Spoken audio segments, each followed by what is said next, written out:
Max Elhaj here. On this episode of the Corpus Animus podcast, I have training think tank coaches Mike McGoldrick and Brandon Dorman on to talk about weightlifting, the snatch, and the clean and jerk, specifically to the sport of CrossFit. If you're on the go and you want to listen to just the audio version, subscribe to the Corpus Animus podcast on your favorite podcast app. Learn more about the art and science of program design for CrossFit in our online educational platform, The Classroom. Get a free 7-day trial at trainingthinktank.com/classroom trial. Let's talk, Max. Yeah, Max. Is he recording? Oh, yeah, I thought we were just shooting the shit. We are. All right, so today's topic, we're going to talk about weightlifting in the sport of CrossFit, or weightlifting just in CrossFit in general, not even necessarily the sport, but for an affiliate model. We got a lot to talk about because I think the mindset of lifting and taking pure weightlifting programs and having that be the base strength foundation of any specific training program for an athlete is probably detrimental for the development of sport or the development of the philosophies of GPP that CrossFit lays out. You know, the model of, all right, you're gonna rest the full recovery, do X amount of lifts between 80 and 90% as your 1RM, build your front squat on full recovery, just doesn't really translate into being able to do the things that the sport asks you to do in the weights that the sport asks you to do. And really that's kind of the jump off point of the discussion. So who's in charge here? Are you in charge? No, I think I was told Max was. Yeah, I think it's kind of a weird thing to talk about because it's like, when we say that there's differences, people think like, oh, you mean you're trying to teach like bad technique or like you never want to lift under fatigue. And like, yeah, like if you don't have the demands for that for what you're doing, but if you are doing CrossFit, whether it's sport or just in a gym, like in an affiliate model, you do need to learn to train differently than just doing non-fatigue based 1 rep max type scenarios. Yeah. Where it's like, yeah, you need to have good form where you're safe, but at the same time, it's like you need to train the ability to be able to snatch in flat shoes, to clean and jerk under, you know, like heavy respiration where your midline's fatigued or with grip fatigue, whatever it is. So I think that people, when you look at their training and they think, you know, like let's say I start with a client and they come to me and they're like, my weightlifting numbers are fantastic. And I'm like, all right, well, maybe the 1RMs, but let's look at how they are relative to what is demanded in the sport. It's very different. Yeah. I was just going to say, Mike is kind of right on there with that we're looking at the demands of the sport, first, and then we're coming up with the training principles after that. It's not like, oh, this is just the only way to train. There's plenty of ways to train, and weightlifters would not train the way that we do it in CrossFit, but the way that it's most typically tested in the sport is under fatigue, and so we have to look at that model. And then also there are times where it is just a 1 rep max, and so you have to be able to balance both of those things to lift heavy. You know, Mike's super strong, and I'm not near as strong, but if we did maybe 20 for time at a certain load, maybe we're a little bit more competitive with each other. So you've got to look at all of those scenarios and then say, okay, these are the demands that are tested most in the sport, and this is then how we're going to train. Yeah, so the first, I think, model of weightlifting that I ascribed to was if you have a higher 1 rep max, then you're asked to do 30 for time at some percentage, right? Yep. Or just say a fixed weight. 30 clean and jerks for time at 135 like Grace. If my 1 rep max goes from 275 pound clean and jerk to a 335 pound clean and jerk, then that movement is going to be a lower percentage when I do 30 for time, and it's therefore going to be easier and I'm going to be able to go faster. Yep. But it's not like a direct correlation. And I think over time I would train myself and my athletes that way and then get into a testing scenario. And if you're trying to move a power clean and jerk at 135 like you're trying to move a 1 rep max power clean and jerk, the movement pattern is going to be a little bit different because the bracing strategy, the timing is all different, and therefore it's going to be a little bit slower. The tension demands are different because you're holding as much intra-abdominal and intrathoracic pressure as you possibly can to be stiff. And if you do that and you move the barbell really fast for 1, it doesn't translate into necessarily doing it for 30. It's like the difference in like sprinting and 5K running. There's still a speed requirement to 5K running, but the running mechanics and the force development is all different. And I feel like people haven't really taken that into consideration when it comes to weightlifting because you think like you got to be big and strong. Yeah, with the sport, there's a difference between 1 rep max lifting and that it is a maximal tension exercise. Yeah. But in the sport that we're in CrossFit, it's all about for time or as many reps as possible, which means the best in the sport are using less effort per rep than the rest of the people that they're competing with. So when we're doing 30 clean and jerks for time, that Grace example, the concept should be, how can I do all 30 reps with the least amount of energy as possible? And that's what we're talking about here. Which sounds crazy. It kind of goes against like the sport of weightlifting in general, right? And I was joking about this earlier, but like we'll call it tension manipulation just for lack of a better term maybe. Yeah. But so that's one thing when I watch someone lift, or maybe I'm doing an assessment, is I give them something like the standard, for example. 30 clean and jerks at 135, 95, 30 muscle ups, 30 power snatch, 135, 95. And a lot of times I'll actually see someone over bracing and using too much energy per rep. So I'm trying to explain to them, look, like if it only takes like 20% of your power to actually perform that movement, that one rep, but you're using 60%, even though you're still like well below what you would do like for a full 1 arm power snatch, we got to dial that back to make it very efficient so that you're using just enough energy to get that rep done, like Brandon was saying. Yeah, and that's a skill, Yeah, right? it is a that's skill. very challenging to learn how to do it. Yeah, there's a skill. It's a skill that I'm actually still learning. There was a 2 weeks ago in the Design, our online CrossFit training program, which we all follow. I did. It was a Metcon with, I forget how many unbroken hang power snatches at 75 pounds paired with toe to ring, 7 and 7. And I was getting into it and I was like, man, my grip is getting really fatigued. And it's a grip movement with the barbell and then a grip gymnastics movement. And I actively remember telling myself as I was going, like, just soften your grip, relax your grip, don't put as much energy as possible into the point of extension, because when I do that, I can feel the barbell rip against my fingers. So I tried to be smooth in the contraction to get upward momentum and then try to finish the barbell with my arms.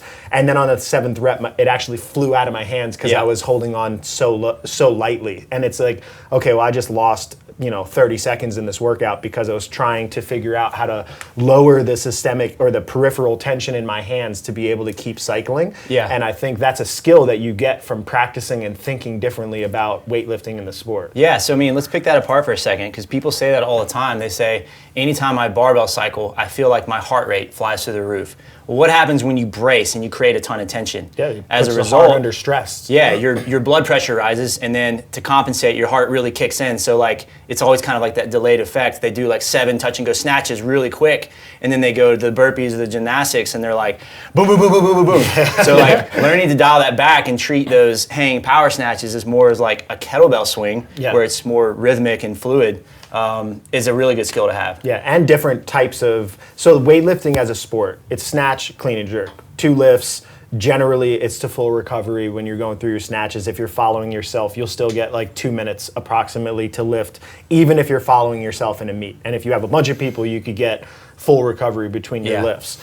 Then you come into CrossFit and it's like, all right, well now it might not even be a max snatch. You might have to do a max double hang snatch from below the knee. Yeah. Now, if you're a weightlifter and you've been weightlifting for 10 or 15 years, you've probably developed proficiency in all the different variations, and you've probably practiced pulling from blocks and doing all different things. But if you're a new CrossFitter that gets in and your primary training structure is development of 1RM from the snatch and the clean and jerk, and you're just on a very basic linear progression style program, and you're not training things from the hang, there's a different type of physical adaptation that comes. Like, you need more grip strength to be able to cycle and take a bar from overhead and bring it back down and stay tight and stay hung onto the bar and not have to like put it on your thighs and re-grip. And those types of training things only happen from challenging yourself to do complexes, to do like to hang onto the bar for multiple periods of or multiple reps of different movements.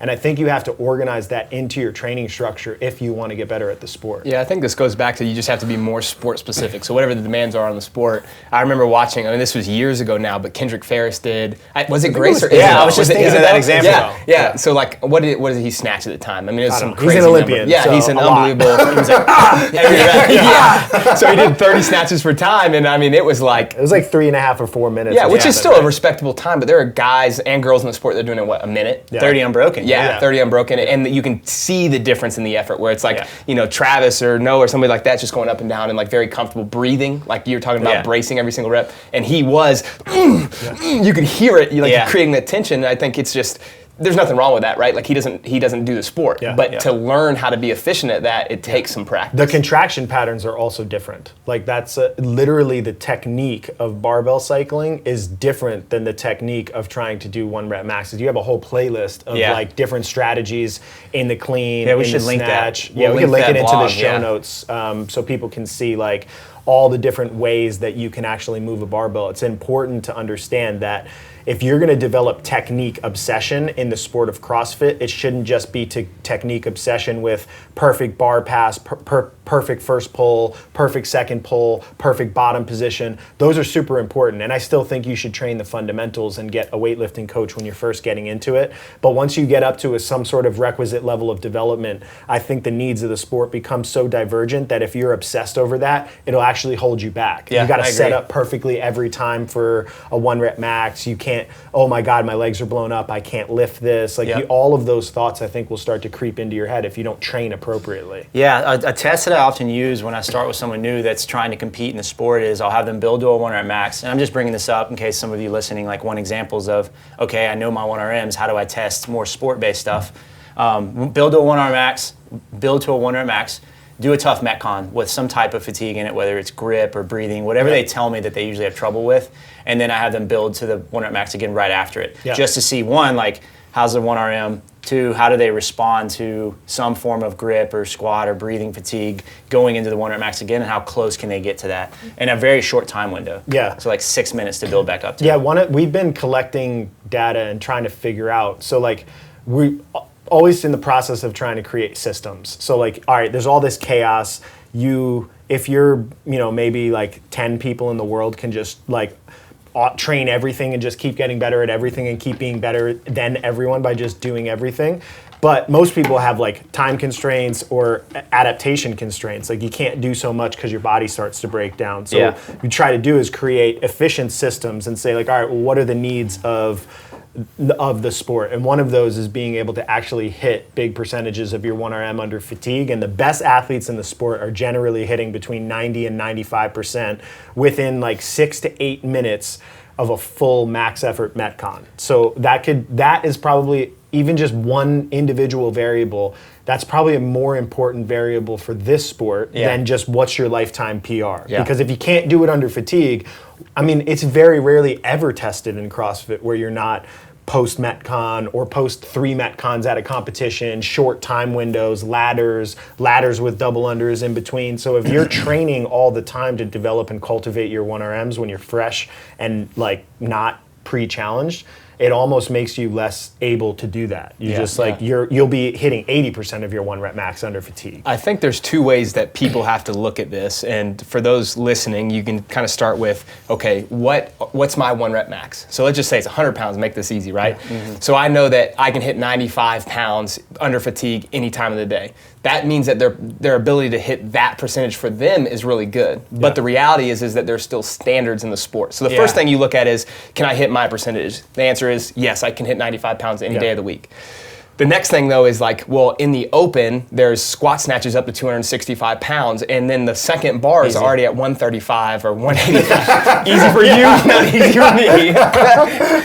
Or last year, the clean and jerk and pistol workout went up to 315 for the guys. Hard. And very hard. Heavy. So I think that people have to start looking at, okay, those are the actual numbers tests in the sport. So it's not just about hitting my 95% under fatigue. It's also, I got to target that number as like maybe it's a gold standard for me. Maybe I'll never get there, but maybe I can get to the 275 bar, the 225 bar, whatever it may be.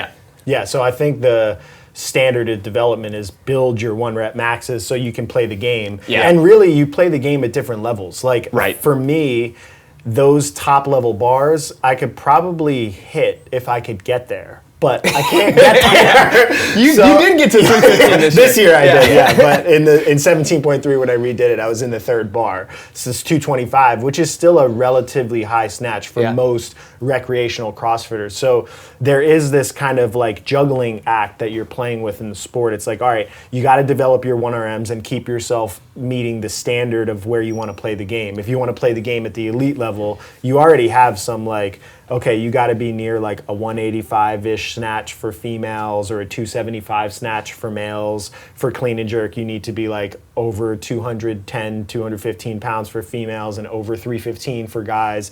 And that's just to like make it into a sanctional. Like those aren't even like gonna give you great scores. It's just be able to hit the top level weights that you're going to see. Sometimes those weights are even in Metcons, right? So it's like, okay, those are minimum standards to play the game at a sanctional level. But then you can go and you can say like, okay, well, I don't have the fitness and capacity to get to the top level. Let's say a 225 snatch is where I need to be able to get and hit under fatigue. You know, okay, well, I need that to be like 85 to 90% of my 1 rep max, and you can set targets for like, all right, here's where I need my PR to be. But while I'm developing my PR and developing my 1 rep max, the rest of my training structure also needs to have other components of development. It still needs barbell cycling and gymnastics so that I have the capacity to get to that peak level bar. So you can do things like we did in our training program yesterday, 20 for time, and we did fixed percentages, 20 for time at 55%, right immediately into 6 for time at 80%, immediately into 3 for time at 88%. So everyone was using different weights in the program, which isn't going to give you the comparative data that we would get in a throwdown where it's like, okay, I want to, you know, but right, you were using heavier weight than me and I was using heavier weight than him and we all had different times. So it's not really directly comparable, but we're all developing our ability to hit our numbers under fatigue. So like you can develop a system that lets you do both, but you just need to keep both of those in mind as you're training people. Yeah. I know that our loading was different just based on our 1RMs, but also the contraction volume and how I respond to that type of workout, the 26 and 3 for time, is probably very different than how it felt for you. Like for me, like the 6 and 3, I was like, finally I can relax a little bit. But the 20, like my breathing was like through the roof. It felt like a Metcon. You probably felt different. It was just 100% based on the 1RM loading. So it was just like you went as fast as you probably could and we're just like kind of waiting on the weight. Yeah, so that's I wanted to kind of flesh this out a little bit because Mike and I are like totally different athletes in that. Yeah, for sure. I mean, you snatch, I don't know what you're snatching right now, 300 pounds probably if you like really got amped up, right? And like close enough. If you talk some trash. The heaviest I've snatched since I started snatching again is 245. So I did a 245 snatch a couple weeks ago, and so that's what I use for my percentage. So it's a huge difference. But like if I go and do that, I could do 20 unbroken at that first bar, and they'll go right into the second bar just because for some, I don't know what it is, like just the way that my body works. And no, I did 15 and then finished. But I'm just like, you did 15 touch and go. Yeah. So he was so fast. but like, I mean, I'm doing it at 135 and Travis did his first bar at 165. So there's a big difference. My 145. That's so 10 pounds. So you won. But I guess my point here is that for me, I'm able to do that, but that still doesn't express the fitness that I need in the sport because 135 only comes up maybe in an open workout. But can I do that with 185 or 225, whereas Mike can? So what I need to work on is maybe I do need to go and actually do some strength work, like most people in the sport. A lot of people in the design are, not to be mean, but weak. And so like the needs of most of us are to get stronger. And that doesn't mean that you're just doing weightlifting style singles or something like that, but that has to be a focus. Whereas Mike, he's already strong enough. I mean, you're in the top 0.1% in the sport. You're going to beat most people at anything that you do that's heavy, but maybe the 20 for time is something where you have to work at it. Yeah, or operating after that, right? So say it's to 20 for time into a Metcon or something. That's where I need more work, where I can basically recover from high percentage work like that. Yeah, or 20 for time in the middle of a Metcon of other stuff. Yeah. Right? Like that's basically, I think, just a way for you thinking about if you see a workout that comes up like the standard, you kind of, if you have a model of your strength development that says like, all right, I know at 50% of my 1 rep max, if I'm under fatigue, I can do 1 rep on the 6 seconds, or I can do 15 unbroken touch and go immediately into singles. You have a context for creating a strategy for going into the workout because you've basically practice that. Yeah, so I think there's like two approaches. One, we're talking a lot about like what sport athletes how they would want to basically diagnose what they need in their strength work, right? So like I start with people and they say, my barbell cycling's really good, and I look at their training and they've just done a ton of like lightweight cycling, but they don't do enough 1RM work and the 1RMs need to go up. So we switch that. And vice versa, people come to me and say their 1RMs are really good and they do no barbell cycling work, so they're just not great in the sport of CrossFit in terms of cycling. They don't know how to basically like repeat any percentage work. But on like an affiliate level or class level for someone that's listening and watching this that's really not like going after like sport metrics or anything, what are some of the approaches you would say that Now they know how to snatch, they know how to clean and jerk. Like, what are the next steps you would take in terms of getting better at cycling for Metcons? Well, before going into that, I'd pose the question, do general fitness people that are not trying to be competitive or do the open need to snatch and clean and jerk? We're going to have differing opinions on this, I think, which we're good. I think if they're doing classes, then they need to be able to do it safely. Yeah, but I mean, do you need to put it in the training? No, that's up to the coaches then. Yeah. That's Yeah. a conversation for the coaches in the actual like individual gym itself. Yeah.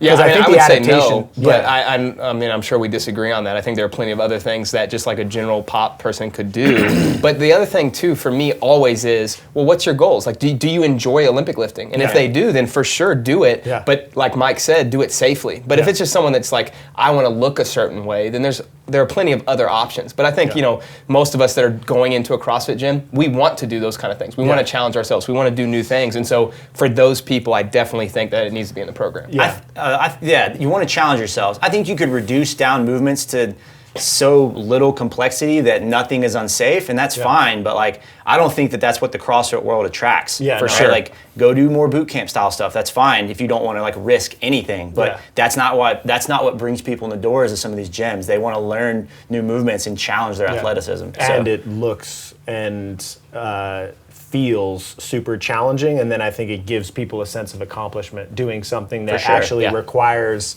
a level of investment in actually learning. But I think it's important for people to understand that the Olympic lifts don't necessarily need to be trained to develop 1 rep max strength or to develop, and as you're developing, like a beginner who's developing their requisite level of technique in the lifts is probably not getting any sort of a strength adaptation from the lifts. It could be 2 or 3 years as they get the overhead mobility and the ankle mobility. So it could be like, hey, for you, or like let's say in a group program, my beginner program is doing 30 minutes of positional empty barbell technique work, pausing at all the positions, developing the capacity, and then doing prowler sprints for their strength speed work. My intermediate group is doing like pure Olympic lifting strength-based program, and then my advanced group is doing a very light touch of the Olympic liftings as 1RM and then a ton of barbell cycling so that they could practice all of them. So it gives you kind of the full gamut of development. And I think a lot of that is like, okay, well, first you need a framework for thinking about weightlifting differently if you're trying to get better at CrossFit. Not just, hey, I have a good 1RM, I'm good at Olympic lifting. Because it's like, all right, well, that's just one skill, and the sport's going to potentially challenge way more different things. Yeah, for sure. What was your original question that I basically I think that was it, though. I think we would probably agree that there should be kind of like stages in development. So like what you said, that would be, in my opinion, what a class should do. Yeah, I think it's the goal specific, right? I mean, I program for Passion here, and I listen to a lot of feedback, and like I know that some days when I write snatch work, it's for skill development and safety for them performing the Olympic lifts because they want to do them. A large chunk of the gym does the open. I'm not going to not prepare them for movements they're going to show up in the open. At the same time, some people here don't give a shit about doing snatches, and if I write snatch pulls and some overhead squats at their percentage, they don't get a workout. They leave not doing anything. So like, I look at that, and you have to pay attention and think like, how do I meet in the middle? How do I give a good stimulus for everyone in the group? And that, again, like meeting the demands of everyone in a group class is very difficult because all their goals are very different. Yeah, I think you talked about, or the original question was something about how do you create a model for barbell cycling, right? Yeah, and more someone who's like wanting to be better at CrossFit style workouts in a class that isn't necessarily going after the 245, 265 bar in the open or the 315 clean and jerks. So I mean, I have a couple examples. The first would be set targets that aren't necessarily 1RM that will encourage people to develop the qualities necessary for the sport. So one example would be like, let's say 95-pound power snatches or 65-pound power snatches are a very, very common movement tested at all levels of the sport in all qualifiers and in a ton of different like hero style workouts or traditional CrossFit workouts. So it's like, all right, let's set a workout that says 20 for time at this weight. It's basically just challenging you to learn how to move at high speed at low loads, which is essentially a speed strength variable, right? Or do 3 sets of 20 unbroken. So that way you're practicing barbell cycling, you're teaching people about their own fatigue mechanisms, you're teaching people how to develop grip endurance and posterior chain endurance, which is removed from a Metcon setting and almost takes it and turns it into strength work. And then over time you can progress that into doing actual Metcons. But that can actually be a function of changing the way that you write your strength work. So it's not just, hey, we're doing 5 snatch singles at 80% and then 3 snatch pulls at 105% and then 3 back squats, because that will develop some strength for some people in the gym, but it's just not going to necessarily have sport transfer or like Metcon transfer. For the large majority, if their 1RMs are low, 5 reps is just not enough work to get really better at anything. Yeah, for sure. It's just not enough time of practice. Yeah. I want to kind of flip this and go the opposite direction too and talk about and talk about what you did with Noah, because I think that's a really good example. So like, you know, when you guys started together, he was great at the light barbells. Like he crushed the open. His 1 rep maxes, I know you guys continued to develop those, but they were still already pretty competitive. But it was that like stronger. 80 to 90% barbell, doing quick doubles or like the heavier loads in the open, being able to get back on the barbell. So you guys started to focus on that. And I'm assuming that most of the people that are watching are those that are like, I need to be able to hit that second to last bar and be able to get a little bit more competitive. So what did you do for that? Yeah, so that'd be like a second example is understanding time and where you need to dedicate it at what point throughout the year. So like every year you have a period of time with Noah, for example, and let's just make it easier and just say it used to be open regionals games. Now it's a little bit more complicated because the year is like way easier to write. Or maybe there's never competitions again, I'm not sure. Open. Quarantine, sectionals, sanctionals, games. Something like that. I was like, okay, Noah is like, I want to get stronger. That was his like main thing when he came on board. And I look at all the tests and I'm like, all right, well, if we just look at like your aggregate strength levels, there's people that are finishing higher than you at the games who are weaker. So there's obviously other things that you need to get better at. One of them is heavy barbell cycling under fatigue.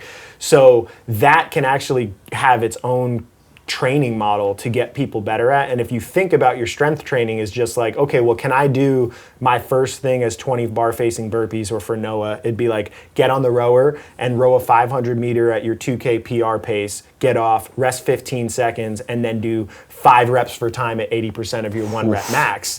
Then rest to full recovery and repeat that. Now you can start to create progressive models for building strength endurance, which I think for him at the time was the most important thing. And things have changed, right? Like now he's in a current training cycle where he wants to develop his 1 rep maxes up and try to snatch 300 pounds. So it's like, all right, well now we're in a raw strength, like in a 1RM strength building phase. So it is a juggling game. And there is things from pure weightlifting that you want to take, and there are progressive models that you want to take.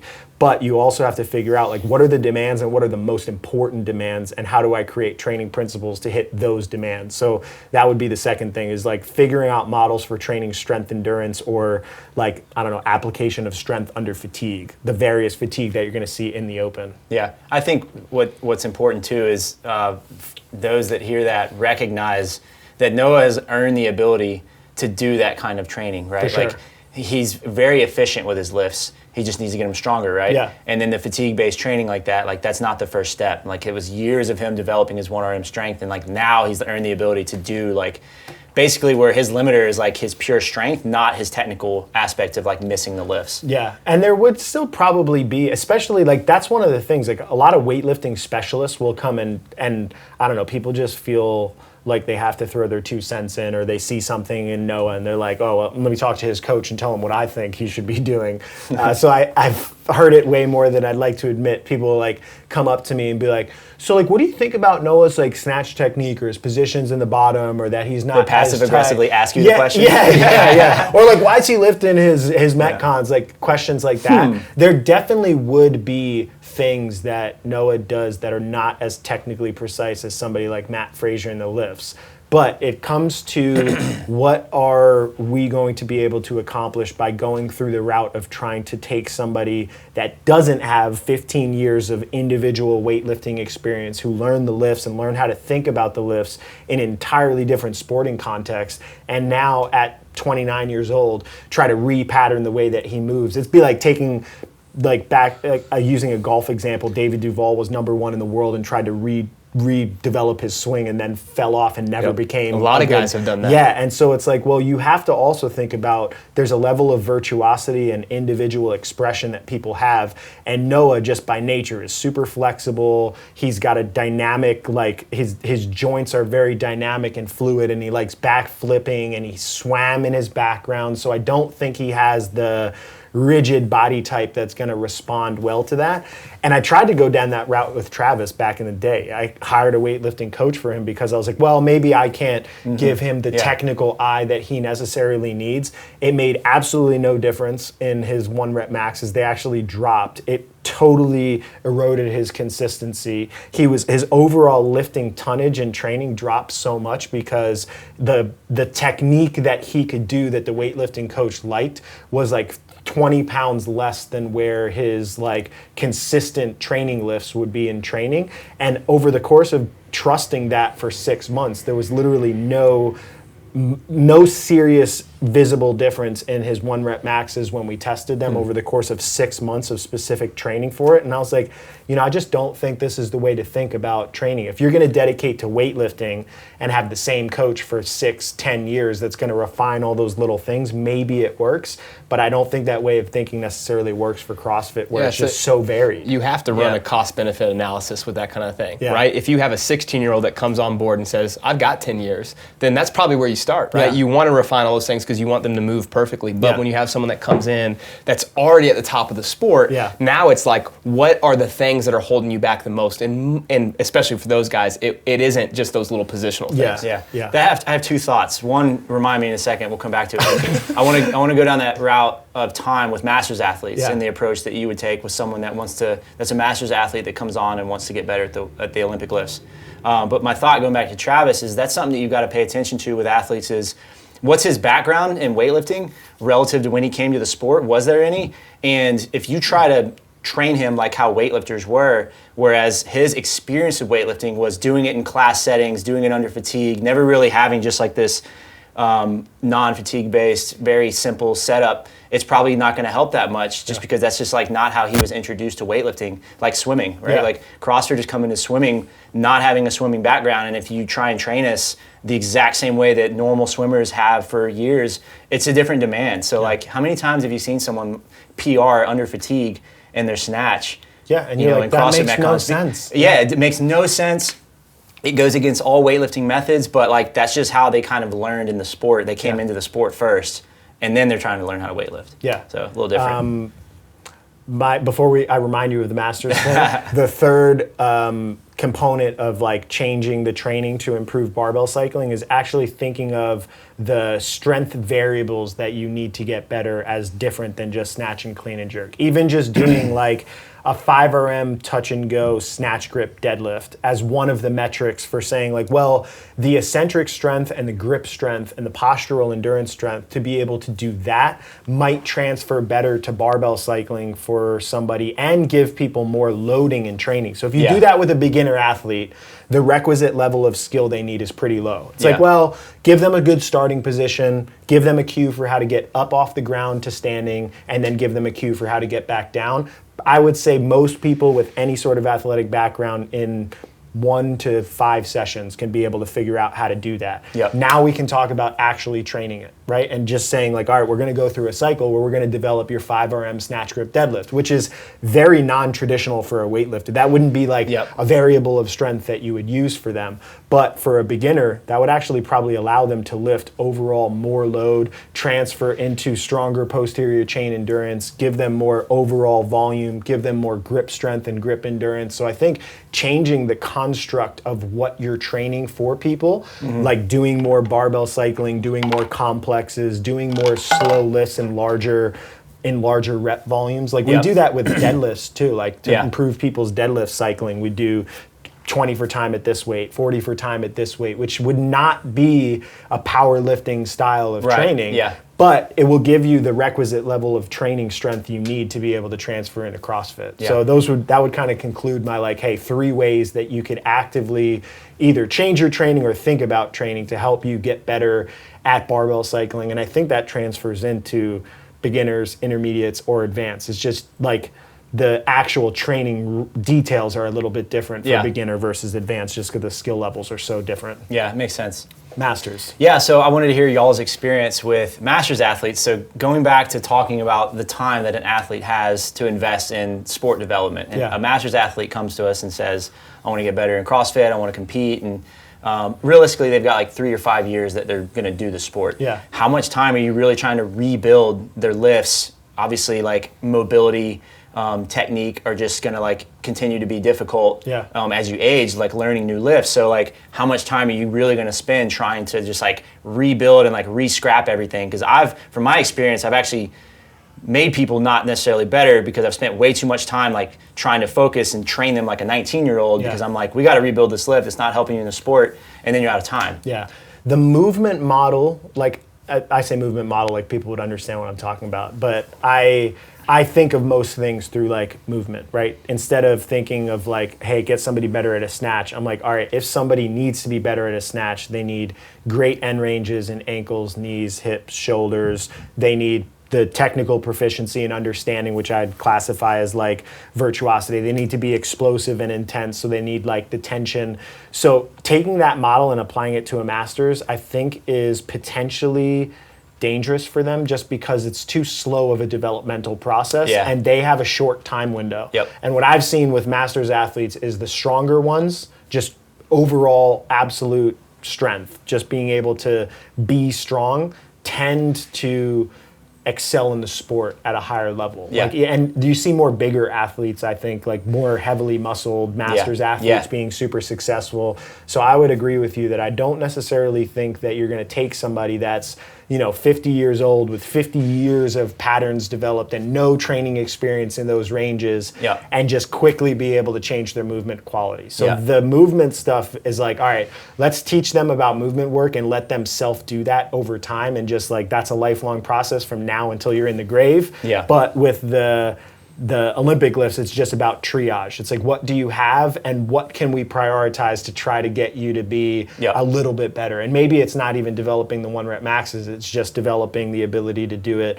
while under fatigue in metcons. I think for me, it's more about, hey, let's just get them structurally strong. Like an overhead squat, I find is more effective than high volume of snatches for them, just because they can tolerate more volume of it and get stronger and more eccentric training and less like, they're more likely to set in a good position too. Yeah, and they're not gonna, I mean, at that point too, you're talking about slower recovery if you do get a tweak, if you do get an injury. So a lot of it there is about making the smartest training decision. With Noah, getting better at lift 315 pounds at, like, I'm not measuring his heart rate, but let's just say he's at 90% of his max heart rate. He's, super hot. He's been working for 20 minutes. He's sweaty everywhere. Those are probably higher risk training situations. But it's like, well, you need to be able to do that in the sport. So eventually you got to practice it. For Noah, it makes sense. If he does tweak his knee, tweak his back, something like that, probably within a week, he'll be back to like, all right, we can build in training progressions. And let's say after 2 or 3 weeks, he's back to full speed. You do that with a masters athlete, you might be talking about 4 or 5 months before they're lifting a heavy barbell again. Some of them are super, super slow to adapt and recover. So I think it's about being more mindful and deliberate with what you're doing at that point for masters athletes. I've noticed I've had more success with masters athletes that need to develop cycling skill with lower percentages, higher repetition, basically in a mixed fatigue-based setting. So like EMOMs, where it's 1 to 2 snatches at 65 to 75%, where they're just using a long time to warm up and get into the patterns, and they feel great. And I keep that very regulated based on how they feel. And I'm like, just stop when you start to either like lose position, you start to fatigue and break down a little bit, and we just kind of like push that over time. That seems to have been pretty helpful so far. Yeah, I would still say, this isn't a helpful answer, I don't think, but it depends, right? Like that is, I think, the most honest answer, because if someone comes in, it also depends on their age, right? Like if they say they come to me at 36 and they say, I don't want to train or compete until 40, for sure, we're going to develop the skills needed in the sport and make sure their positions are better, right? If someone's 52, then it's a little bit harder to just like change a ton of positions, and maybe it's just you got the triage kind of idea. I think the one thing though that master athletes have to start thinking about is if there is an obvious limitation, if I can't get into an overhead squat position, then you do have to spend time. Like there's so and I say that because like even the best in the sport, if you watch some of the top guys and girls, especially 45 plus, there are a lot of really bad positions there that they still get it done, but there's a much higher risk to injury. And then also, this is probably an unpopular opinion too, but like longevity in life, not just the sport, but like if you're grinding away for 150 overhead squat reps in a workout just because you want to make the games, but then when you're 65, you feel uncomfortable, you got hip pain, knee pain, ankle. So I come at that a different approach, but I think to kind of answer your question, I still run that same cost benefit analysis. Like I want to see, okay, what is the goal? Is it at 40? Is it at 45? Is it at 50? I have a lot of people that are a little bit younger that say, hey, I got 3 years. So if they have 3 years, that first year is spent on developing all the skills in the sport. Like I want to build the biggest possible base to learn how to move freely so that when we start training for real the next 2 years, then we're ready to rock and roll and your ceiling is higher. I think the challenge... You can handle more training at those movements, for sure. I think the challenge that we run into, especially with masters athletes or younger people like me that don't move as well, is that you can build your capacity up, but you're just hitting the ceiling at some point. So unless you start cleaning up those movement patterns, or at least you mentioned, hey, they have to be able to squat good ankle, knee, hip, whatever. Maybe it's just, I have bad ankles, but I can figure out better ways to move my knees and hips. So maybe it's just figuring out one of the compensations to do that well, and then we can raise their ceiling up to where now it's like, hey, before your max would have been 100 pounds. Now, because we raised that ceiling up, when we start training, we can train at 105, 110, 115. So I think that we just also have to kind of like look at the situation and the scenario, and everyone has to do that for themselves too. For sure. So to go back, so I feel like maybe some of what we talked about is almost poo-pooing weightlifting or poo-pooing the thought of weightlifting.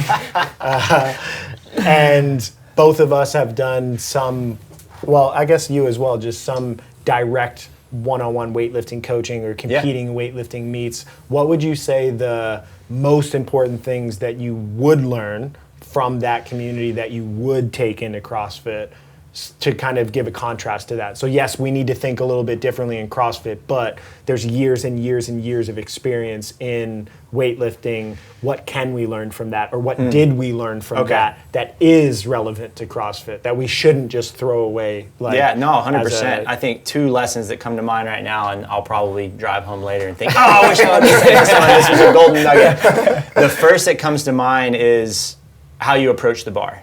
Approaching it consistently and approaching it with intensity. I see people go in CrossFit working to 1RMs that don't have a consistent setup and they don't have a consistent pattern when they're hitting a very heavy lift. And I think that weightlifting has taught me how to know that and trust that even in a fatigue state. So now when I'm under fatigue and my grip is blown out and my breathing's high, I trust my pattern when I set up to pull my 1RM snatch after the 6-minute window or whatever. So like that taught me that. Can I cut you off real quick? Because I love that, because I was watching a video of Tiger Woods at the 2000 US Open. This is actually really cool.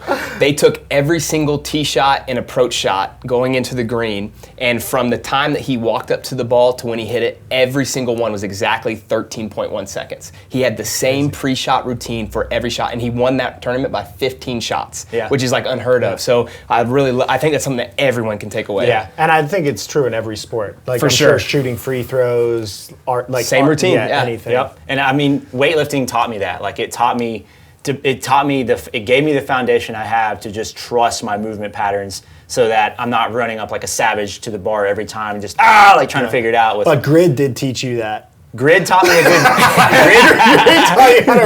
We did a 90-second AMRAP. Sorry, Chris. We're getting excited. We did a 90-second AMRAP of squat snatches at 185, and I was going as fast as I could. And I started very technical with it, and then as I fatigued and was trying to go faster, I think one hand was in the middle of the bar and one was at the collar. On the other side of the plate. Grid just taught me though that when the bar is bouncing, to learn how to brace and set up in an imperfect scenario. But going back to the weightlifting, so that's the first example. We can probably go on more about that. The second is learning to be patient with how you feel one day in training is not how you're going to feel every day in training. And weightlifting is 100% exposing to that, because it's percentage based most of the time, and CrossFitters hate when they can't hit their 1RMs every day. Yeah. They hate it. or their numbers for anything. Yes, and like can't PR every day. weightlifting. I mean, man, you go watch weightlifters train, and like they fail all the time. Like they can't hit their percentages all the time on certain days. Yeah. They don't think, oh my God, I suck at weightlifting now, I'm just gonna quit. Yeah. They calm down and they just think, this is training, it'll be there. It taught me to just trust my abilities and trust the training process so that when it actually matters, it will be there. And 9 times out of 10, it is there. Yeah. Yeah, I love those. The one thing that I would say that I've tried to take away is movement efficiency. So it's different, right? Yeah. One is like you're trying to use maximal effort and then get into the best possible positions to catch the lift. Yeah. The other one, like we talked about before, is like moving economically is probably a better word, like using less effort per rep. But if you can learn how to refine your technique in both, it's going to make you better at both sports. Yeah.